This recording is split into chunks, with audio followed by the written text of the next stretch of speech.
नमस्कार दोस्तों, बात करते हैं बंधन बैंक लिमिटेड की। 140 का स्टॉक हो चुका है, 2% की रैली फ्राइडे को आई। 19 मिलियन का वॉल्यूम यहाँ पर रहा। वॉल्यूम में भी तेजी देखने को मिली और स्टॉक भी अच्छा खासा तेजी में रहा। बाजार में जहां दबाव देखने को मिला वहीं बंधन बैंक में एक अच्छी खासी रैली रही है। 140 का स्टॉक हो चुका है, 52 वीक लो लगा रहा है स्टॉक आपका। लगातार यहाँ पर सवाल आते हैं कि क्या बंधन बैंक में अभी भी रुकना चाहिए, क्या यहाँ पर बाय करना कैसा रहेगा, क्या यहाँ पर सेल कर देना चाहिए, क्योंकि लगातार स्टॉक में गिरावट है। इवन आफ्टर जो केडिया साहब है उन्होंने बोला 200 के आसपास आपको बाय करना है, 180 के आसपास आपको बाय करना है, स्टॉक आपको डबल हो जाएगा, 3 गुना हो जाएगा, 2.5 गुना हो जाएगा। उसके बावजूद भी स्टॉक जो है वो लगातार गिरता रहा है। यहाँ पर कोई भी सपोर्ट लेवल नहीं मिल रहा है।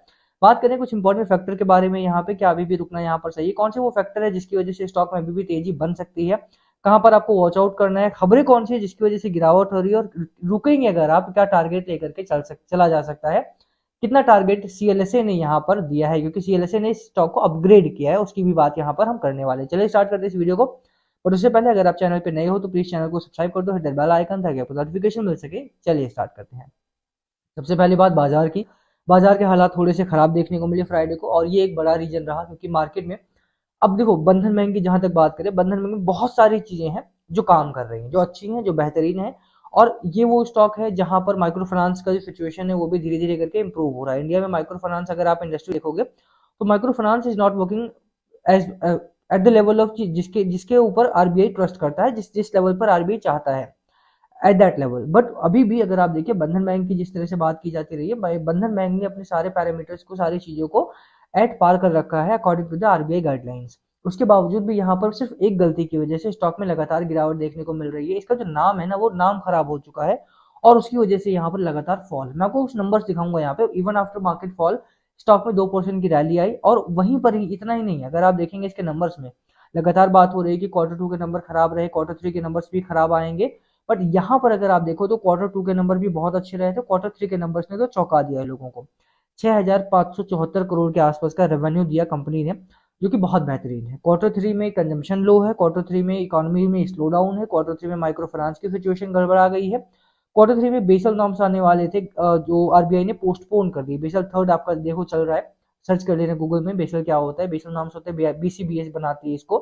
तो ये आपका आने वाला था, आरबीआई ने इसको पोस्टपोन कर दिया क्योंकि इंडिया में माइक्रो फाइनेंस की जो सिचुएशन है वो इतनी अच्छी नहीं है जो बेसल 3 के नॉर्म्स को पूरा कर सके, जो कैपिटल एडिक्वेसी रेशियो होता है उसको पूरा कर सके, उसको कंप्लीट कर सके।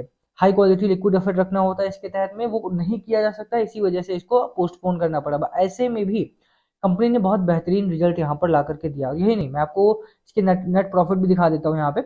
नेट प्रॉफिट में 426 करोड़ के आसपास का नेट प्रॉफिट कंपनी ने अनाउंस करा। रेवेन्यू में तेजी आई, नेट प्रॉफिट में थोड़ा सा गिरावट देखने को मिला फ्रॉम 937 करोड़ के आसपास का। बट अगर आप ईयर ऑन ईयर देखेंगे तो वहां पर आपको ठीक ठाक बैलेंसिंग देखने को मिल जाती है। ओवरऑल सिचुएशन जो है ना, बहुत सारी चीजें जैसा मैंने कहा काम कर रही हैं बंधन बैंक के लिए, बट बहुत सारी चीजें हैं जो इसके नेगेटिव में जा रही हैं, और वो कौन सी चीजें हैं उनको मैं आपको दिखा देता हूँ यहाँ पे। एक तो नेगेटिविटी ये है कि स्टॉक में पहली चीज कि एफआईआई ने दबा के माल बेचा। इसमें 26% 27% के आसपास की होल्डिंग थी, उसको कम करके इन्होंने 23% कर दिया। जब लास्ट क्वार्टर में इन्होंने अपनी होल्डिंग को बढ़ाया था, 3% के आसपास यहाँ पर खरीदारी हुई थी, तो बहुत सारा गाना गाया गया कि देखो, केडी साहब ने भी बोला कि बंधन बैंक में देखो सब तरफ बिकवाली हो रही है, एफआईआई यहाँ पर आ रहे हैं। बट एफआईआई का हवाला देते हुए बहुत सारे लोगों ने बाय कॉल भी इस स्टॉक में दिया था। मैंने उस टाइम भी बोला था ये कोई बहुत बड़ा फैक्टर नहीं है किसी भी स्टॉक को बाय करने का या सेल करने का। बट हाँ, जैसा मैं हमेशा कहता हूँ कि बाय सेल रिकमेंडेड वीडियो नहीं होती, तो उसको आपको लास्ट कॉल हमेशा आपको लेना पड़ेगा। ये कुछ फैक्टर्स है जिनको आपको ध्यान में रखना है। एफआईआई यहाँ पर दबा के माल बेच रहे हैं और स्टॉक में पुशिंग शॉर्टिंग जारी है। यही कारण है कि जब 200 के आसपास था, बहुत सारे लोगों ने बोला कि स्टॉक रुकेगा, बट रुका नहीं। म्यूचुअल फंड ने भी स्टॉक में अपनी जो होल्डिंग थी उसको कम किया है। माइक्रो फाइनेंस की सिचुएशन खराब है, तो अगर आप एनबीएफसी में जाना चाहते हैं, बैंकिंग सेक्टर में जाना चाहते हैं, तो अच्छे बैंक आपके पास हैं। बंधन बैंक में थोड़ा सा आपको रुकना पड़ेगा। केडिया साहब जैसे बोलते हैं कि भैया अगर यहाँ पर जाना है, 140 का स्टॉक है, अगर आपको इसको डबल करना है, अपना पैसा दोगुना करना है, 3x करना है, तो रिस्क भी उतना ही लेना पड़ेगा। अब मुझे नहीं पता कि रिटेल को इतना रिस्क लेने की जरूरत ही क्या है, बट हाँ, अच्छी खबर भी इस स्टॉक में। अच्छी खबर की बात कर लेते हैं। सबसे पहले सीएलएसए ने बंधन बैंक में 61% का अपसाइड देखा है। 61%, 50% आपका 140 से 70 रुपए और ऐड करके 210 रुपए से लेकर के 240 रुपए तक के टारगेट आपको यहाँ पर आसानी से देखने को मिल जाएंगे। स्टॉक में 5% के आसपास की रैली भी देखने को मिली फ्राइडे के आसपास में, और उससे पहले भी अगर आप देखें तो स्टॉक ठीक ठाक चल रहा था। अभी के लिए मैं बात करूं तो सीएलएसए का मानना है कि इस रेंज में आपका टारगेट आ सकता है रेंज अच्छी है, कंपनी बेहतरीन काम कर रही है इसमें नो डाउट। और लगभग बंधन बैंक की जो सिचुएशन है वो क्वार्टर ऑन क्वार्टर इंप्रूव ही हुई है, खराब नहीं हुई है। सीएलएसए का जो मानना है वो ये कि स्टॉक में अगर कोई आता है तो 220 रुपए तक के टारगेट यहाँ पर आ जाएंगे बाय द लेंडर्स और performance over peers in the current MFI micro finance institution में। जैसा मैंने बोला कि इस बंधन बैंक की जहां तक बात रही तो बंधन बैंक ने दूसरे माइक्रो फाइनेंस कंपनीज को पीछे छोड़ा है। कहीं ना कहीं ये मानना पड़ेगा कि जो, जैसे मैंने आपको स्टार्टिंग में बोला, बेसल नॉर्म्स लगाने वाले थे, नहीं लगाए, जो कि माइक्रो फाइनेंस की सिचुएशन अच्छी नहीं थी, बट वहीं पर बंधन बैंक ने एट पार प्रेजेंटेशन दिया है, यहाँ पे एट पार परफॉर्म किया है यहाँ पे, और वो एक अच्छी खबर है। मुझे लगता है कि जो सीएलएसए का जो रिपोर्ट है वो बहुत मैंडेटरी हो जाती है किसी की भी व्यक्ति के लिए जो पढ़ना चाहते हैं। यहाँ पर भी अगर आप ट्रेंड लाइन की भी बात माने तो इनका भी एक बाय कॉल है, अच्छा खासा 5 एनालिस्ट है जो बाय कर रहे हैं और 9 एनालिस्ट है जो स्ट्रॉन्ग बाय का कॉल दे रहे हैं। वहीं पर 7, 2, 9 और 2, 11 लोग हैं जो सेल और होल्ड की कॉल भी यहाँ पर आ रही है। तो ओवरऑल सिचुएशन है वो बहुत ही फेवरेबल नहीं है। मुझे लगता है कि बंधन बैंक में अगर कोई है तो सीएलएसए की रिपोर्ट पढ़नी चाहिए, कोई बाय करना चाहता है तो सीएलएसए का रिपोर्ट पढ़ना चाहिए। सीएलएसए का मानना है कि यहाँ पर खरीदारी की जा सकती है विद अपसाइड ऑफ 61%, बट एक बात ध्यान रखना कि 200 रुपए के आसपास था तब भी ये रिपोर्ट आई थी, और जब 240 के आसपास था तब भी ये रिपोर्ट आई थी। तो रिस्क लेना चाहिए, कितना लेना है वो आपको डिसाइड करना पड़ेगा। सीएलएसए की रिपोर्ट हालांकि काफी भरोसेमंद होती है तो उसको आप माना जा सकता है। 700 का स्टॉक ने हाई लगाया था, 700 रुपीज के आसपास का हाई लगाया था, वहां से लगातार गिरा। ऑल टाइम जो लो था इसका वो 155 के आसपास का था, जो पिछले हफ्ते में तोड़ दिया इसने, और वो नीचे आकर के 150 140 के आसपास में बंद हुआ, 139 138 के आसपास भी स्टॉक ने टच किया।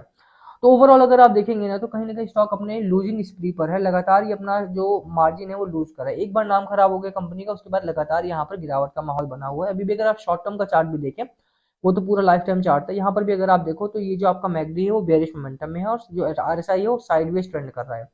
सिंपल बात है कि यहाँ पर अभी मेरे हिसाब से जो सीएलएसए का मानना है उसकी रिपोर्ट को थोड़ा सा साइड रखते हुए, buy sell, not not a buy sell recommendation, but जो चार्ट कह रहा है वो यही है कि यहाँ पर होल्ड की सिनेरियो या वेट एंड वॉच का सिनेरियो यहाँ पर बनता है। वेट एंड वॉच करेंगे तो ज़्यादा बेहतर रहेगा। बाकी आपकी क्या स्ट्रैटेजी स्टॉक को लेकर प्लीज कमेंट करके शेयर करना। वीडियो को हम यही खत्म करेंगे। कुछ चीजें हैं जो आपको ध्यान रखनी है वो ये कि एफआईआई यहाँ पर लगातार माल बेच रहे हैं, स्टॉक ने क्वार्टर 3 के नंबर बहुत अच्छे नहीं दिए। सीएलएसए ने अपग्रेड जरूर किया है, उसको ध्यान रखना है, बट 200 के आसपास भी रिपोर्ट आई थी, वहां पर भी अपग्रेड किया गया था। केडिया साहब इसको 200 220 के आसपास से बाय कॉल दे रहे हैं। तो किसी के पास अगर है तो बेचने तो इस मार्केट में नहीं ही चाहिए, किसी भी स्टॉक में अगर आप हो तो नहीं बेचना चाहिए। बाद में अच्छा परफॉर्म कर रहा है तो लॉन्ग टर्म के लिए सीएलएसए का मानना है कि रखा जा सकता है। नए लोगों के लिए वेट एंड वॉच अपनाना चाहिए। बाकी क्या है आपकी स्ट्रैटेजी बताना कमेंट करके। बाजार के हालात अभी खराब है, मंडे से ट्रम्प की कुछ नई चीजें आने वाली हैं, उसको भी देखना होगा, वेट एंड वॉच कीजिए उसके लिए भी, क्या होने वाला है क्या नहीं। अगला हफ्ता काफी इंपॉर्टेंट है भारतीय बाजारों के लिए, क्योंकि भारतीय बाजारों में बहुत कुछ बदलने वाला है नेक्स्ट वीक से। कौन कौन सी चीजें नई हैं उसको हम नेक्स्ट वीडियो में कवर करेंगे। बैंकिंग स्टॉक में अभी मेरे लिए जो पसंदीदा स्टॉक है वो भी मैंने वीडियो किया है, उनको उन वीडियोस को भी जा करके देख सकते हैं आप। सरकारी बैंक में कौन से स्टॉक आपको पसंद है कमेंट करना नीचे। किसी और स्टॉक में फंसे हुए हो तो कमेंट करना, बस वीडियो करने की कोशिश करेंगे। And thanks for watching, and this was not a buy sell recommended video, तो उसको उस तरह से मत लेना। कोई भी खरीदने से पहले, बेचने से पहले अपने फाइनेंशियल एडवाइजर से जरूर बातचीत कर लें। Thank you again.